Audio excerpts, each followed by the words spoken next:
श्यामघन बाबू घरे अछंती? श्यामघन बाबू घरे अछंती? श्यामघन बाबू घरे अछंती? नमस्कार सर। आसंतु सर, घर भीतर को आसंतु। बसंतु सर। आम रेवती कहूतिला से पाठ पढ़िब, आपण ताकू टिके ओडिया भागवत पढ़िबा शिखाई देबे कि?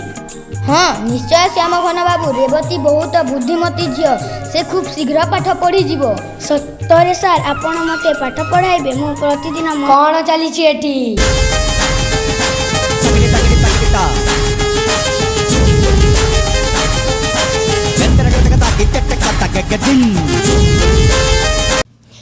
झीलटा होई पाठ पढ़िब?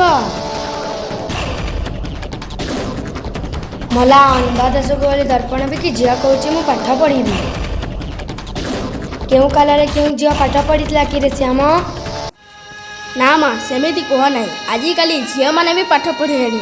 आम रेवती पाठ पढ़िले आम गाँ घर देशर ना रखिब। रेवती कुह रे कौन हुए? सार अरे अरट अमृता भंडा हुए। आरे सार आंब हुए। सार मु ओडिया भागवतर प्रथम पद पढ़ी जाने। रेवती, तुम्हें तो खूब भल पाठ पढ़ुच, देखिब दिने तुम्हें बड़ा मनीष हेब।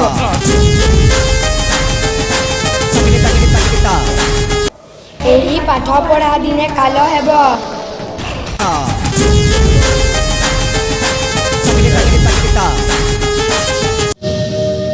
जेजेमा सेमिति कुहा नहीं, पाठ पढ़ा केबे भी काल हुएनी, बरं पाठ आमको आलोक देखाए।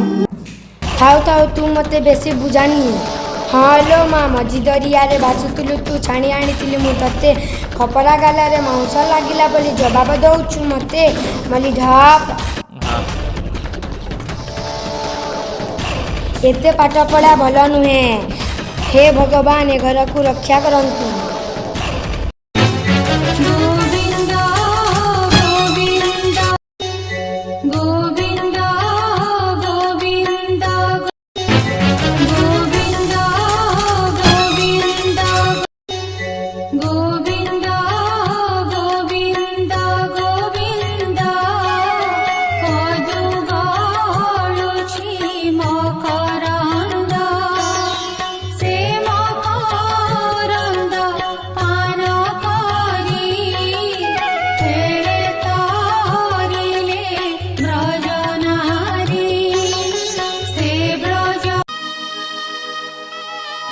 रेवती आ सेठकू आस मो पाखकू आ, मते क्षमा करी दे रेवती।